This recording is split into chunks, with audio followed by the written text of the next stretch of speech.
चलो, हम लोग संविधान सभा पर पहुंचे थे और संविधान सभा में सीटों का बंटवारा कर लिए थे। सीटों का बंटवारा संविधान सभा के तहत किया। 389 सीटें थी।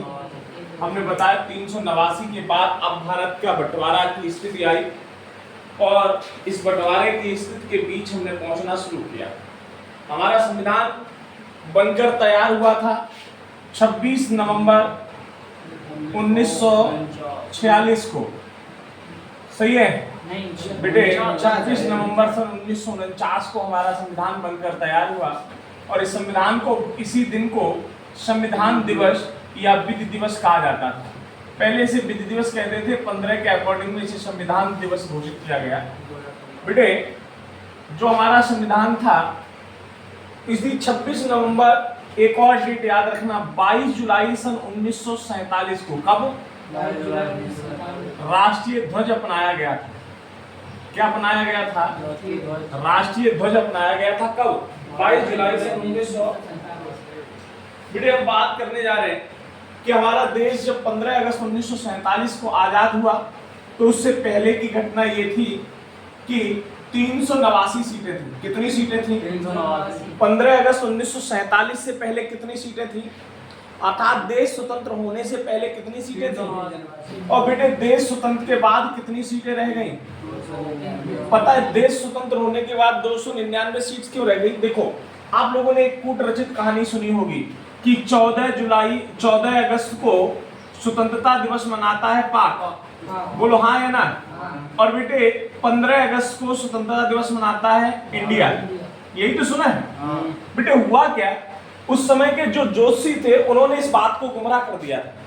उस समय के ज्योतिषियों ने ये बताया कि 15 अगस्त का दिन जो है हमारी स्वतंत्रता के लिए अच्छा दिन नहीं है और उस दिन को अगर हम स्वतंत्रता दिवस मनाएंगे तो हमारे देश में अक्सर फिर से विश्व युद्ध जैसे दंगे होते दिखाई देंगे, आक्रमण होते दिखाई देंगे, युद्ध होते दिखाई देंगे।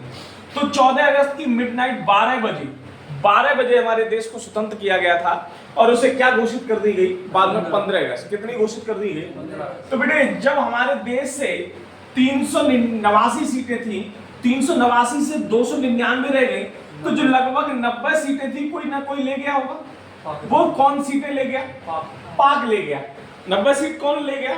90 सीट पाक ले गया। कौन ले गया भैया? जब 90 सीट पाक ले गया, मैंने यहाँ बताया था कि 389 में 292 और 4, यही तो बंटवारा किया था। 292 प्लस 93 प्लस 4, यही बंटवारा किया था। बेटे, अब जब इसमें से ये 93 जो देशी राष्ट्र थी, राजा का पुत्र राजा होगा, यही तो बात बताई थी। अब मेरे बच्चे, अब ये राजाओं को तो ये ले जा नहीं पाएगा। कौन? पाक। तो ले कहां से गया? यहां से ले गया। कहां से ले गया? 292 से ले गया। अब जब 292 से ले गया तो मेरे पास सीटें बची कितनी? बेटे देखो, 299 कितनी बची? जिसमें 229 सीटें कितनी बताई बेटी? और प्लस 70 कितनी बताई? 229 प्लस 70। बेटे, ये 292 थी, इनको हम क्या लिखते थे? ब्रिटिश प्रांत। इनको हम क्या लिखते थे? ब्रिटिश प्रांत। इनको हम क्या लिख रहे थे सीटों? इनको हम लिखते थे ब्रिटिश प्रांत। इनको हम क्या लिखते थे? क्या भारत स्वतंत्र होने के बाद भी ब्रिटिश प्रांत लिख रहे? नहीं। जब भारत स्वतंत्र हो गया तो ब्रिटिश प्रांत का कोई अधिकार ही नहीं रहा। अब तो हमारी भारतीय सीटें रह गई। तो जो 229 सीटें थी, इन्हें भारतीय प्रांत की सीटें कहा गया। 229 सीटें को क्या कहा गया? भारतीय प्रांत की सीटें कहा गया। 70 सीटें कौन होंगी? देसी रियासत की होंगी। किसके होंगे भैया?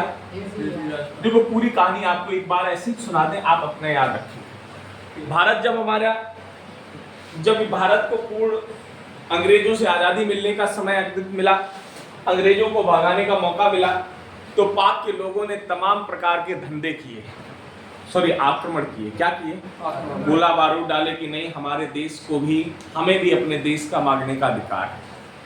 उस समय समझौता बहुत बार किया जाता था, लेकिन ऐसे समझौते संभव नहीं हो पाए। तो जब संभव नहीं हुए तो एक देश का गठन किया गया, जिस देश का क्या नाम रखा गया? पाक रखा गया, पाकिस्तान रखा गया। जब हमारी 389 सीटें थी और 389 सीटों से जब पाक गठित होगा तो कुछ ना कुछ लेकर जरूर जाएगा। तो पाक लगभग कितनी सदस्य ले गया? 90 सदस्य ले गया। कितने ले गया? तो हमारे पास सदस्य बचे कितने? क्या राजाओं को भी पाक ले जा सकता था? नहीं ले जा सकता था। तो राजा के क्षेत्र नहीं जा पाए। हुआ क्या कि तो 90 सीटें जब चली गई तो मेरे पास सीटें बची कितनी? 299। 299 में 229 तो हो गई भारतीय प्रांत की और 70 सीटें कौन हो गई? देशी प्रांत। प्यारे बच्चे, संविधान की जब यह प्रक्रिया बनी, ब्रिटिश इंडिया से इंडिया और पाक का कार्य चला, लेकिन जो देशी रियासतें थी, कौन सी थी? इन देशी रियासतों को मिलाने का जिम्मेदारी किसको दी गई कि देशी रियासत राजाओं को भी अपने समूह में मिला लिया जाए? ये जिम्मेदारी किसको मिली थी? ये जिम्मेदारी मिली थी पटेल साहब। किसको मिली थी?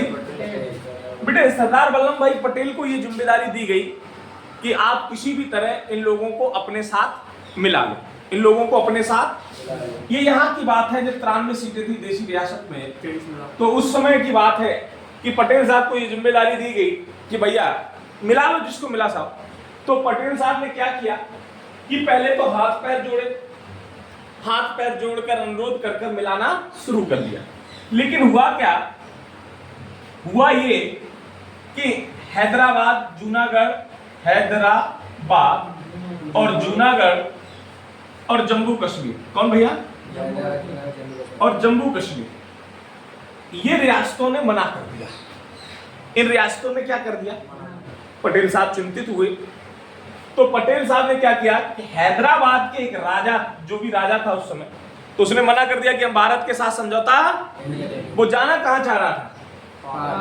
तो वो तभी तो भारत के साथ समझौता नहीं कर रहा था। ऐसे जूनागढ़ का भी कहां जाना चाह रहा था? जम्मू कश्मीर के राजा ने उस समय ये कह दिया कि भाई रुको, हमारा 1 साल का एग्रीमेंट कर दो, हम 1 साल बाद देखेंगे हमें पाक जाना है कि भारत आना है। इसने तो 1 साल का क्या करा लिया? समझौता करा लिया। पटेल साहब ने ठीक है यार 1 साल इसको देख लेने दो, क्या जाता है कोई। हुआ क्या कि जो हैदराबाद था, कौन था? हैदराबाद का राजा जब नहीं मिल रहा था तो पटेल साहब ने अपनी आर्मी सेना को सिविल ड्रेस में, किसमें बेटे? उस हैदराबाद के राजा के किले को चारों तरफ से घिरवा दिया और जहां सिंहासन पे बैठा था वहीं से खिड़की खोलता था, समझौता करोगे, हमारे साथ रहोगे, हमारे साथ रहोगे। तो वो कब गया? जब चारों ओर से घिरोगे तो डर जाओगे ना। तो वो सिविल ड्रेस की उन आतंक रूपी प्रक्रिया को देखकर वो डर गया और जब वो डरा तो उसने भारत के साथ समझौता करने पर हस्ताक्षर कर दिए। क्या कर दिए? और बेटे जब पटेल साहब ने इसको मिलाया हैदराबाद को, तो हैदराबाद का राजा उस समय एक गठन हुआ था यूएनओ को। किसका गठन हुआ? यूएनओ का। किसका गठन हुआ? बेटे जब यूएनओ के पास गया भाग के, कौन? हैदराबाद का राजा, और उसने कहा साहब हमको पटेल साहब ने बहुत हड़काया और हड़काकर जबरदस्ती शामिल कर लिया। तो भैया पटेल साहब के पास यूएनओ ने एक नोटिस भेजा, गांधी जी वगैरह सबके पास आया, उस समय सिंहासन था गांधी जी।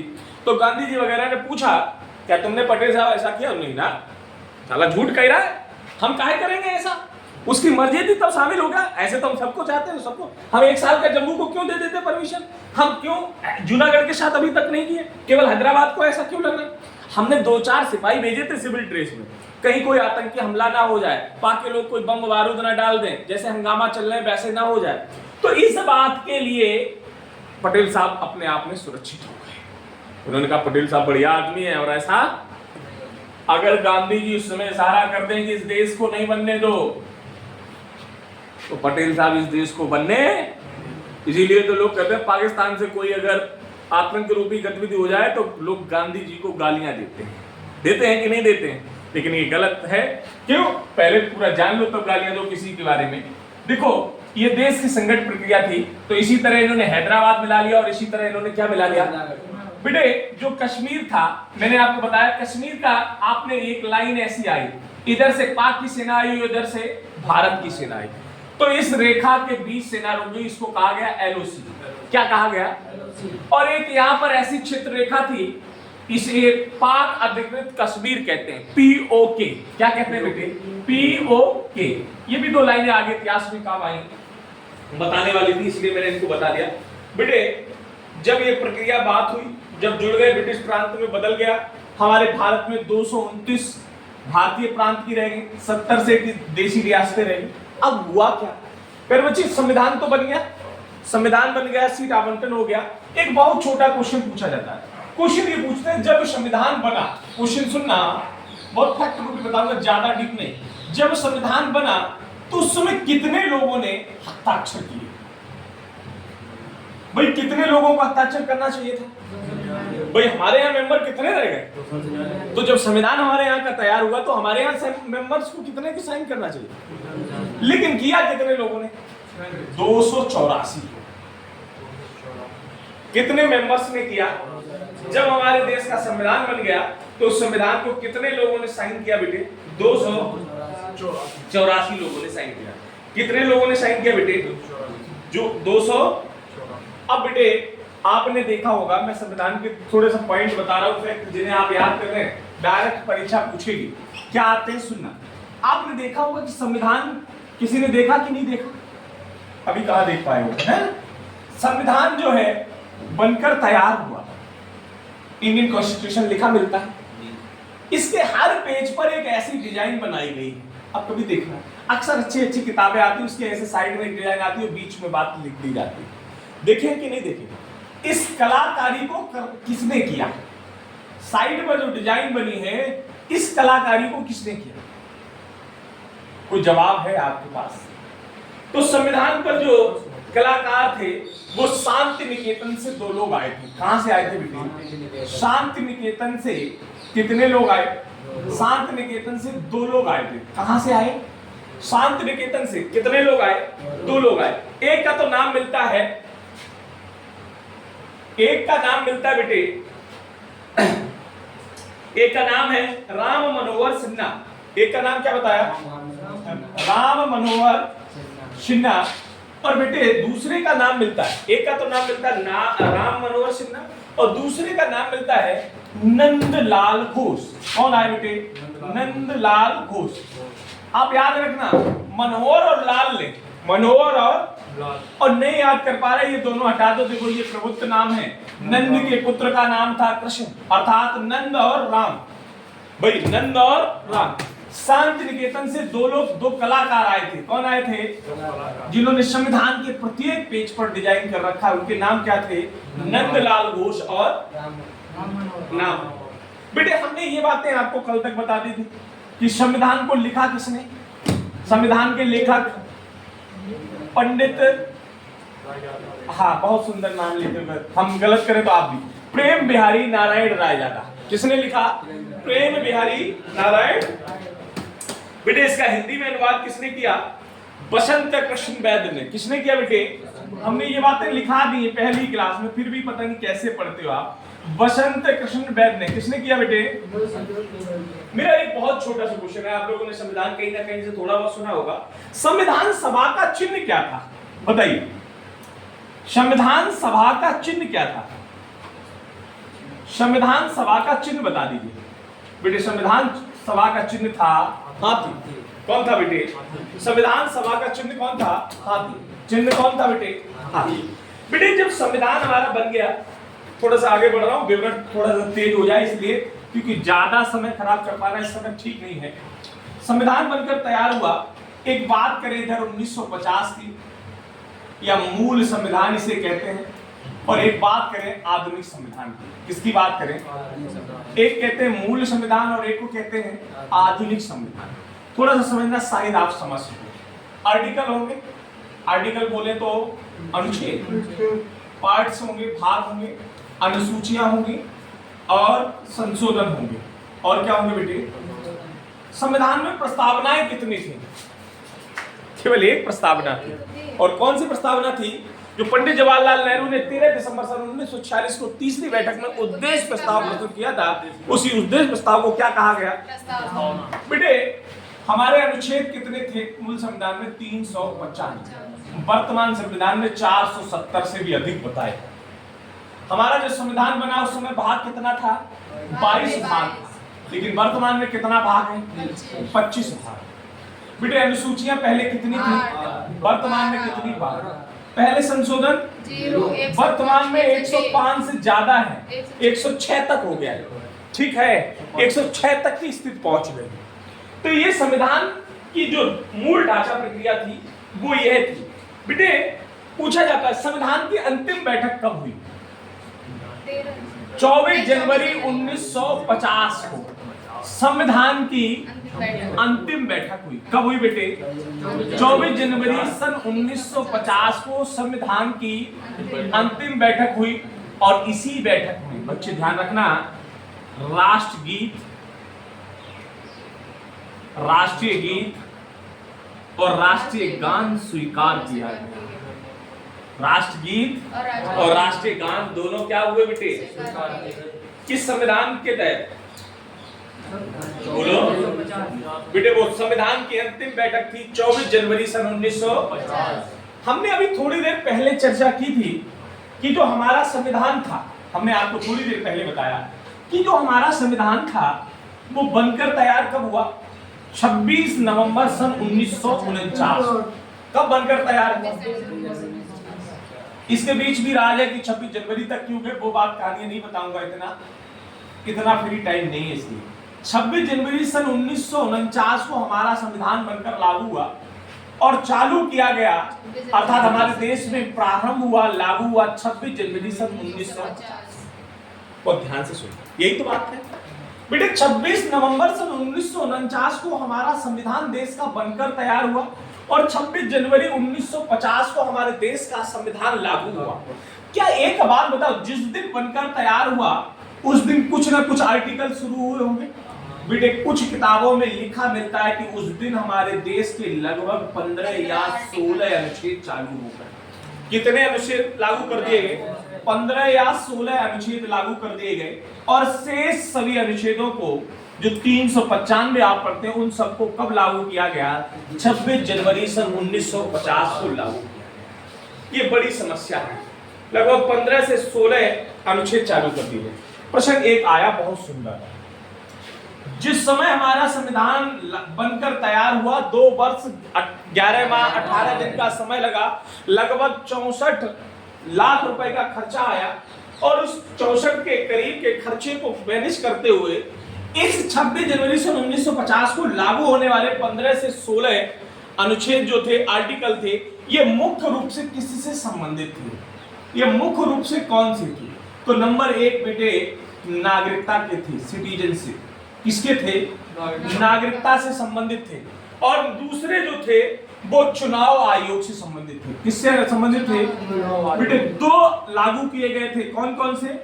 नागरिकता और चुनाव आयोग। अगर हम उन आर्टिकल्स की बात करें तो हमने नागरिकता का आर्टिकल अभी आगे पढ़ेंगे, 5 से 11 बताया जाता है। कितना बताया जाता है? तो 5, 6, 8, 9। कौन कौन बताया? 5, 6, 7, 8, 9। 5, 6, 7, 8, 9 ये आर्टिकल शुरू किए गए। और इनके साथ ही लागू हुआ 324, 324, 366, 367, 324, 366, 367, 380, 388, 391, 392, 393 और 394। कौन कौन से बताए? फिर से सुनो, 5, 6, 7, 8, 9, 324, 366, 367, 300, इसके बाद 379, 380, 388, 391, 392, 393 और 300। ये 16 आर्टिकल शुरू किए गए। कब बेटे? 26 नवंबर सन 1950। आपको ये आर्टिकल याद करने की आवश्यकता नहीं है, आप ये याद रखना मुख्य रूप से जो आर्टिकल शुरू हुए थे वो किससे संबंधित थे? तो एक तो सिटीजनशिप से और दूसरे चुनाव आयोग से। किससे संबंधित थे? सिटीजनशिप से और बेटे चुनाव आयोग से। ये 2 लोगों से संबंधित थे। कौन? जो उस समय संविधान के आर्टिकल शुरू किए गए थे। तो बेटे इसके आगे की बात करें, अब हमने कल आपको ये बताया था कि जब हमारा संविधान बना तो लगभग 60 देशों के संविधान को पढ़ा गया। कितने देशों के संविधान को पढ़ा गया? लगभग 60 से अधिक देशों के संविधान को पढ़ा गया। और इन देशों के संविधान को पढ़कर एक ड्राफ्टिंग तैयार की गई, अर्थात ड्राफ्टिंग कमेटी के तहत इसको पूरा विवरण दिया गया, जिसे हम प्रारूप समिति कहते हैं। और प्रारूप समिति में कुल सदस्यों की संख्या भी 7 बताई थी, जिनमें 2 लोग थे। कौन कौन से बेटे? पहले नाम था डॉक्टर B.R. अम्बेडकर। क्या नाम आया? Doctor B.R. अम्बेडकर। दूसरा नाम हमने 2 लोग ऐसे भी बताए जो लोग फिनिश हो गए, उनकी जगह दूसरे लोग आए। नंबर 1 पहले नंबर पे खत्म होने वाले व्यक्ति का नाम बताइए कोई एक। बेटे मैं दोनों वो व्यक्तियों का नाम ले रहा हूं जो आए हैं। देखो टीटी कृष्णाचार्य किसी एक की जगह आए, अब आप लोग बताएंगे किसकी जगह, और माधव राव किसी एक की जगह आए। बताओ डीपी खैतान की मृत्यु हुई तो उनकी जगह आए टीटी कृष्णाचार्य। और बीएल मित्तल कौन बताया, उनको उन्होंने रिजाइन दिया, आखिर तबीयत खराब थी या जो भी था, बाद में लोग कुछ किताबें तो ये लिखती वो भी खत्म हो गए, तो उनकी जगह कौन बैठा, माधव राव। कौन बैठे, तो जो हमारे देश का संविधान है उसके कुछ स्रोत है, कौन सी चीज कहां से ली गई, मैं इसकी बात कर रहा हूं। देखो अब सुनना, आपको याद कैसे होगा वो सुनते रहिएगा, क्योंकि याद करना बहुत जरूरी है। सुनना भैया, बहुत ध्यान से सुनना। एक और छोटी सी लाइन में यहां बता दूं बेटे, संविधान सभा को ही कानून बनाने का अधिकार मिला, संविधान सभा को ही कानून बनाने का भी अधिकार मिला। बेटे संविधान सभा के अध्यक्ष कौन थे, सर मैंने ये लिखा दिया है, नहीं लिखा है। संविधान सभा के अध्यक्ष थे डॉक्टर राजेंद्र प्रसाद। कौन थे बेटे, डॉक्टर राजेंद्र। और बेटे इसके उपाध्यक्ष थे एच.सी. मुखर्जी। कौन थे बेटे, और बेटे इसके सलाहकार थे, सलाहकार। बेटे इधर की बात करें, जब कानून बनाने का अधिकार मिला, देश स्वतंत्रता के बाद इसको अधिकार मिला, तो बेटे इसके अध्यक्ष थे जीवी मावलकर। कौन थे, और बेटे उपाध्यक्ष इसके बनाए गए थे टीटी कृष्णाचार्य। कहीं पढ़े हैं तो टी की जगह बीटी कर दिए गए, बीटी कृष्णाचार्य। कौन बनाया गया बेटे, बीटी कृष्णाचार्य। ये थोड़ा सा याद करने वाला मुद्दा है, इसलिए इसको याद रखना। बी.एन. राव थे, बी.एन. राव नहीं, बी.एन. राव। और एम.एन. राव ने सबसे पहले संविधान की मांग सन 1934 में की थी, जिसे वैधानिक मांग या संवैधानिक मांग कहा जाता है। ठीक है, हाँ बेटे ये आप थोड़ा सा याद रखना, संविधान सभा को ही कानून बनाने का अधिकार दिया। आइए अब हम विदेशी स्रोतों के बारे में पढ़ते हैं, कौन कौन सा हमारे देश को कानून बनाने की पावर देता है। अगर हम विदेशी स्रोत की बात करें तो सबसे पहले नाम लिख रहा हूं जर्मनी। कौन लिख रहा हूं, जर्मनी। बेटे इस शब्द का अगर आप हिंदी पढ़े लिखे लोग हैं, संधि विच्छेद करें, जम गई, ये जर्मनी का मतलब है जम गई। और भैया जिस घर में पैसा ना हो, पैसा रुक गया हो, पैसे का विनिमय नहीं हो पा रहा है, तो उस घर की क्या दशा होगी, उस घर में क्या होगा, आफत हो जाएगी। क्या होगी, आफत। तो जम गई मनी अर्थात आपात। बेटे आपातकाल की जो घटना है वो कहां से ली गई, जर्मनी से। और बेटे आपातकाल, अगर हमारे देश में आपातकाल लगेगा तो आपातकाल की स्थिति में, भैया हमको सुनो यार, सब चौपट हो जाएगा। जब हमारे देश में आपातकाल लगेगा तो उस आपातकाल की स्थिति में हमारे देश को कौन संभालेगा, कौन संभालेगा, राष्ट्रपति। तो आपातकालीन रूप में राष्ट्रपति की शक्तियां आपातकाल के दौरान, मैं लिखे दे रहा हूं, आप लोग बाद में लिख लेना, आपातकाल के दौरान राष्ट्रपति की शक्तियां, क्या लिखा बेटे, राष्ट्रपति की शक्तियां। बेटे जब आपातकाल लगेगा तो उस समय की राष्ट्रपति की शक्तियां, ये दोनों पावर कहां से ली गई, तो बेटे ये जर्मनी से। कहां से ली गई, जर्मनी से। जर्मनी का ही एक नाम मिलता जुलता है जिसे हम कहते हैं जापान। क्या कहते हैं बेटे, जापान। क्या कहते हैं बेटे, जापान। देखो जा और पान माने किसी न किसी नियमबद्ध प्रक्रिया के तहत, अर्थात विधि, अर्थात विधि। विधि बोले तो कानून, विधि बोले तो बेटे याद रखना, विधि द्वारा स्थापित प्रक्रिया, विधि द्वारा, भैया विधि द्वारा स्थापित प्रक्रिया कहां से लिया गया, विधि द्वारा स्थापित प्रक्रिया कहां से ली गई, जापान से। और आपातकाल कहां से बेटे, जर्मनी से। आपातकाल कहां से, जर्मनी से। एक और चीज आई बेटे, हम लोग कहते हैं किसी को राजा बना दिया भगवान ने, और किसी को रंग बना दिया। या तो भगवान किसी को दे रहा है तो किसी का लेंटर फाड़ के दे रहा है, और या किसी से ले रहा है तो उसकी हड्डी पसली तोड़ के ले रहा है। तो ऐसा ही एक प्लान आया कि भगवान काश सबको समान कर देता, फ्रांस काश सबको समान कर देता, किसी के बीच कोई फर्क नहीं करता, अर्थात देश क्या आया, फ्रांस। तो फ्रांस में क्या होता भाई, फ्रांस क्यों सोचा मैंने, फ्रांस अर्थात फर्क ना करता तो क्या करता, समानता लाता। और जब हम में समानता होती तो हम बंधुता हो जाते भाई, जब हम में समानता होती तो हम क्या हो जाते, बंधुता हो जाते। और जब हमें समानता भी होती और बंधुता, तो हम अपने आप को स्वतंत्र घोषित करते, अर्थात स्वतंत्रता। ये तीनों शब्द कहां से लिए गए, कौन कौन से,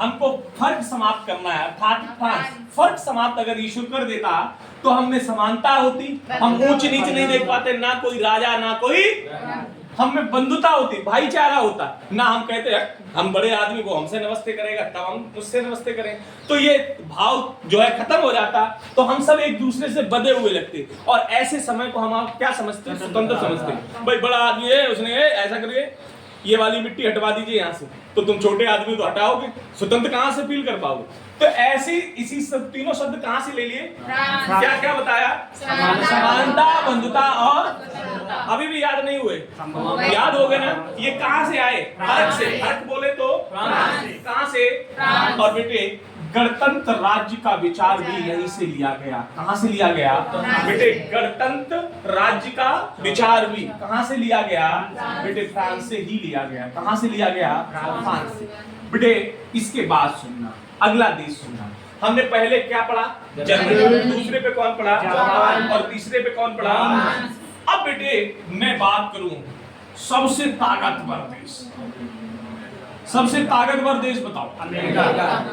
भाई एक अंदाजा है कि अमेरिका सबसे ताकतवर देश है, हथियारों के मामले में सबसे ताकतवर देश कौन सा है, अमेरिका। कौन सा बेटे, अमेरिका। और जब अमेरिका, हमारे संविधान का सबसे ताकतवर पेज कौन सा है, हमारे संविधान का सबसे ताकतवर पेज कौन सा है, प्रस्तावना। अगर वो पेज का विवरण ही नहीं होता तो हम संविधान में कैसे ढूंढ पाते कौन सी चीज कहां है।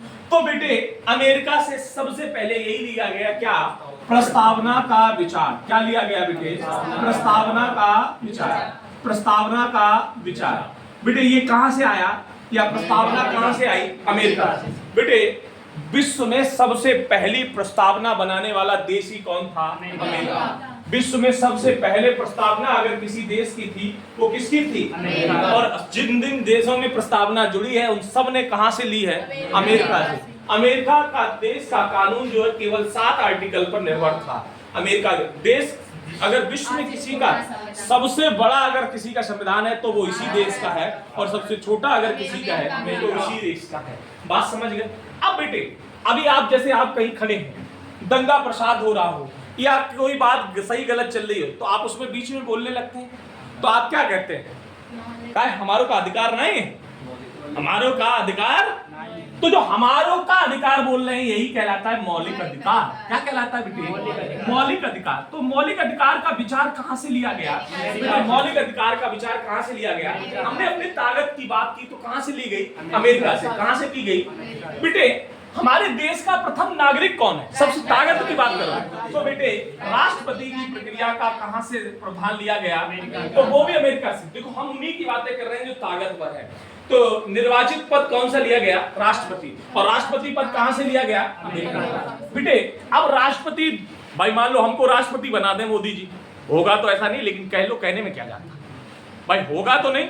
और अगर हो जाता तो काश कितनी सुंदर बेला होती हमारे जीवन की, लेकिन ऐसा होना संभव नहीं है। असंभव को संभव तो नहीं कह सकते, लेकिन असंभव बोलते रहो, बाई चांस आज सुनकर उठ जाए तो बीच में कौन रह जाएगा, तो उस संभव प्रक्रिया में आ जाए। तो मान लो कि देश के आदरणीय पूजनीय प्रधानमंत्री जी हम जैसे तुच्छ प्राणी पर कृपा कर दें और एक दिन के लिए राष्ट्रपति बना दें। क्या बना दें, तो राष्ट्रपति। अब हमको एक दिन का के लिए बनाया, या हमको मान लीजिए उन्होंने कहा भाई ये नया लड़का इसको बना दो, राष्ट्रपति बना दो, और हमको बनाया, और हम नए थे, हम जोश में आ गए। हम किस में आ गए, हमने भारत की सभी नीतियों में उथल पुथल कर डाली। क्या कर डाली, तो भैया हमको हटाया जाएगा कि नहीं?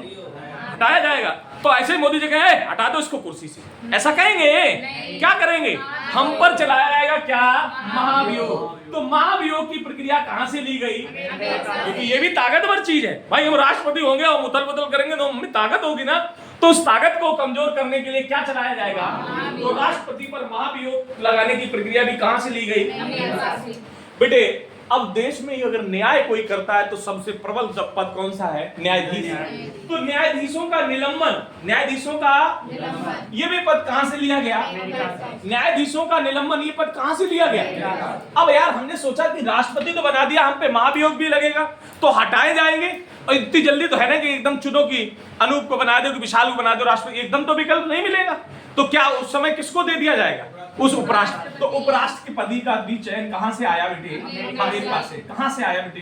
अमेरिका से। जो कहानियां हम सुना रहे बस उन्हीं कहानियों को काल्पनिक रूप से जोड़ते रहे। उपराष्ट्रपति का पद कहां से आया? अमेरिका से।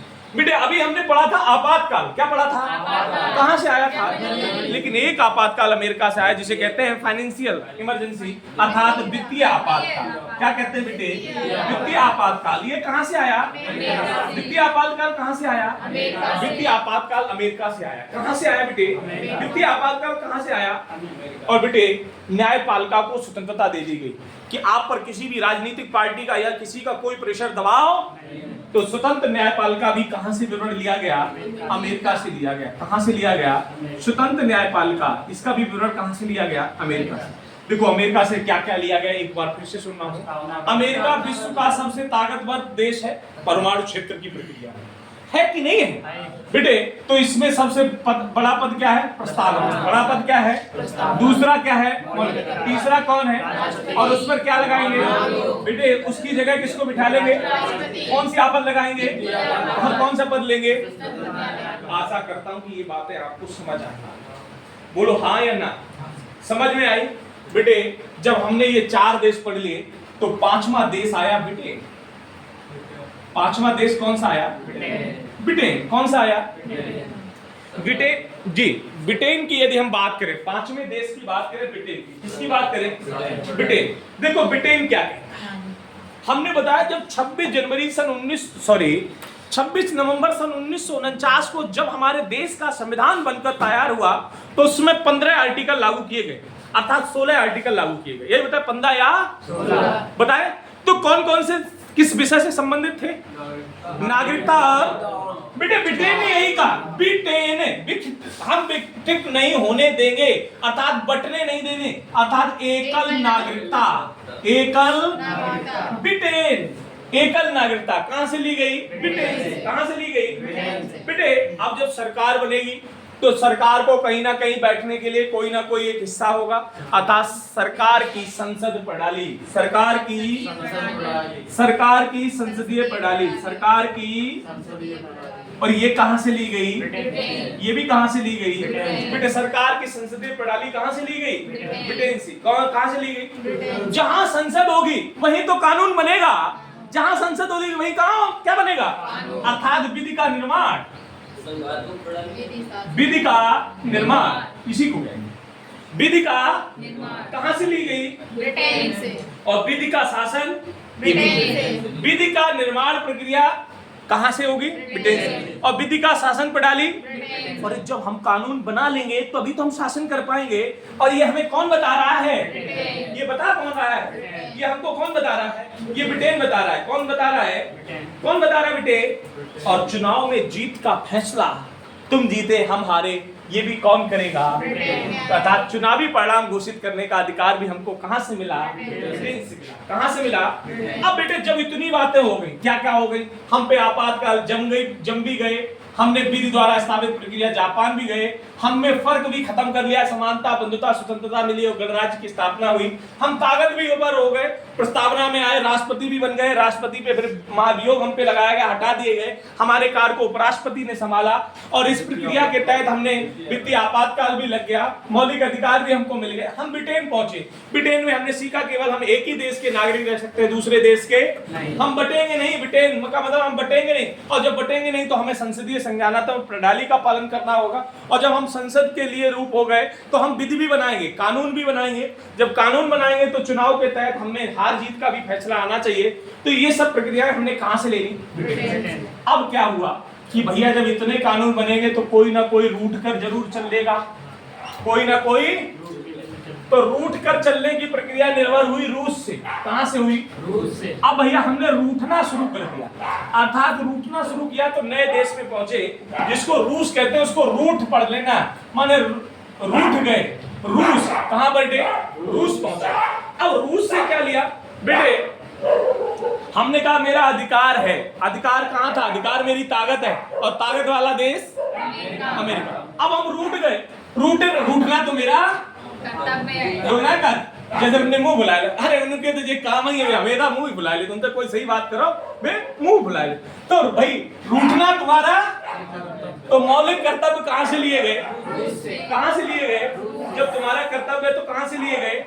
और जब तुम रूठ लोगे तो ना कर, तुम मुंह के तो बुला ले, लेकिन एक बार विचार करियो जाए। एक बार हमारे न्याय पर क्या करना? हमारी बात पर विचार करना, अर्थात न्याय पर विचार, न्याय का विचार। ये भी कहां से लिया गया? उन्होंने कहा ठीक है हम आप विचार करेंगे, लेकिन अब मुंह बुलाइए। अब तो मुंह बुला के हम चले गए।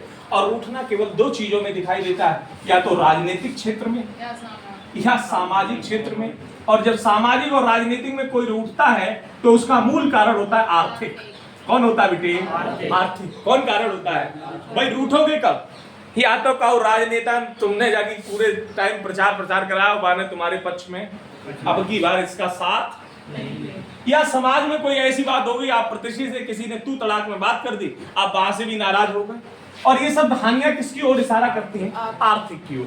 ये तीनों बातें रूठने की कहां से आई? रूस से। कहां से आई? रूस से। जब आप रूस भी हो गए, अब उन्होंने कहा ऐसा हुआ आयरलैंड, ऐसा रूठो ना आयरलैंड। आने की प्रक्रिया शुरू हुई आयरलैंड, उन्होंने कहा रूठ गए आयरलैंड। जब रूठने की प्रक्रिया हुई, अब उन्होंने कहा आ लो, अर्थात आयरलैंड। डीपीएसपी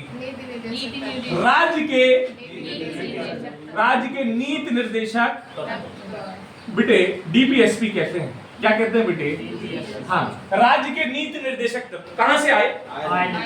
हमने कहा था हम राष्ट्रपति बना दिए जाए। क्या बना दिए जाए? तो क्या ऐसे ही मोदी जी जिसको चाहे उसको राष्ट्रपति बना देंगे? कोई चाहे देश का नागरिक उसको बना देगा? तो राष्ट्रपति के लिए भी क्या रखना चाहिए? चुनाव कराना चाहिए। तो राष्ट्रपति की निर्वाचन प्रक्रिया, राष्ट्रपति की निर्वाचन ये कहां से आई बेटे? आयरलैंड से। राष्ट्रपति के निर्वाचन की प्रक्रिया कहां से आई? आयरलैंड से। और बेटे हमारे पास, हम राष्ट्रपति जब हो जाएंगे तो हमारे पास इतनी ताकत उस समय होगी कि हम अपने तहत, अपनी प्रक्रिया के तहत राज्यसभा में 12 पद मनोनीत कर सकते हैं। तो राष्ट्रपति द्वारा राज्यसभा में मनोनयन पद, राज्यसभा में मनोनयन, ये भी प्रक्रिया कहां से ली गई? आयरलैंड से। कहां से ली गई? अब बेटे हम आयरलैंड भी घुमाए, रूस भी घुमाए, अमेरिका भी घुमाए, जापान भी घुमाए, जर्मनी भी घुमाए। अब आ गए हम कहां? कनाडा। कहां गए? कनाडा। कहां आ गए? अब किसी ने कहा यार आप कनाडा की बात कर लो। कनाडा में दो ही चीजें याद है, राज्य की अर्ध संज्ञानात्मक प्रणाली और सतत केंद्र अवशिष्ट शक्तियों का सिद्धांत। ये याद कर लेना। तीनों चीजें मैं एक बार फिर से बोले दे रहा हूं आपको। कौन कौन सी है? राज्य की अर्ध संज्ञानात्मक प्रणाली, राज्य की अर्ध संज्ञानात्मक प्रणाली, ये भी कहां से ली गई? कनाडा। ये आता नहीं है ज्यादा, तो केवल सुन ले इसके बारे में। और सशक्त केंद्र, दूसरा क्या बताया? सशक्त और अवशिष्ट, जो अवशिष्ट शक्तियों का सिद्धांत है वो भी कहां से लिया गया? कनाडा से। अवशिष्ट सब लिखा रहेगा, शक्तियों का केंद्र, अवशिष्ट शक्तियों का सिद्धांत, ये कहां से लिया गया? अब बेटे जब हमारा संविधान बन जाएगा, सब कुछ हो जाएगा, तो कुछ ना कुछ ऐसा विचार आएगा भाई कुछ परिवर्तन कर लो। जैसे हमने आज लिखा तो कोई ना कहीं गलती हो जाती, अगर ऐसा लिखा होता तो और सुंदर लगता। तो इसीलिए संशोधन करने की प्रक्रिया आई। दक्षिण अफ्रीका जी, राज्यपाल का पद। हाँ, दक्षिण अफ्रीका। बेटे दक्षिण अफ्रीका से आया, क्या लिया गया? संशोधन, संशोधन की प्रक्रिया। कॉन्स्टिट्यूशन अमेंडमेंट की प्रक्रिया जो है कहां से ली गई? दक्षिण अफ्रीका से। कहां से ली गई? और राज्यसभा के सदस्यों का निर्वाचन, राज्यसभा के सदस्यों का निर्वाचन कहां से लिया गया प्यारे बच्चे? दक्षिण अफ्रीका से। कहां से लिया गया बेटे? अब मात्र एक देश रह गया आपके लिए जो इंपॉर्टेंट है, जहां प्रस्तावना की भाषा ली गई और उस भाषा वाला देश गिना जाता है क्या? ऑस्ट्रेलिया। क्या गिना जाता है? अब केवल हम ऑस्ट्रेलिया की चर्चा करने जा रहे हैं। ऑस्ट्रेलिया के बारे में थोड़ी सी चर्चाएं हैं, लेकिन बिंदु बहुत है, याद रखना। पहला बिंदु हमने आपको बताया प्रस्तावना की भाषा। प्रस्तावना की भाषा कहां से ली गई? ऑस्ट्रेलिया से ली गई। कहां से ली गई बेटे? प्रस्तावना की भाषा कहां ली गई? ऑस्ट्रेलिया ने ही बताया राज्य व केंद्र के बीच संबंध। ऑस्ट्रेलिया ने ही बताया राज्य व केंद्र के बीच संबंध। ऑस्ट्रेलिया ने क्या बताया बेटे? राज्य व केंद्र के बीच संबंध। ये भी किसने बताया? ऑस्ट्रेलिया। राष्ट्रपति के द्वारा बुलाया जाने वाला अधिवेशन किसके द्वारा बेटे? राष्ट्रपति के द्वारा। रसीद कर लिख रहा हूं, समझ जाओगे ना। राष्ट्रपति के द्वारा बुलाया जाने वाला, लिख दे रहा हूं, सही लिख रहा हूं, राष्ट्रपति के द्वारा बुलाया जाने वाला अधिवेशन। और बेटे समवर्ती सूची का प्रावधान कौन सा बताया बेटे? समवर्ती सूची का प्रावधान। और बेटे एक और आया व्यापार का नियम। कौन सा आया बेटे? व्यापार का नियम। ये भी कहां से आया? बस यही चीजें आपके लिए इंपॉर्टेंट हैं, और मुझे लगता है कि आप इतनी ही बातें आज लिख पाएंगे, और शेष बात हम चर्चा कब करेंगे? कल की क्लास में चर्चा करेंगे। आप इतना आज पढ़ के आना, कल से चर्चा करेंगे।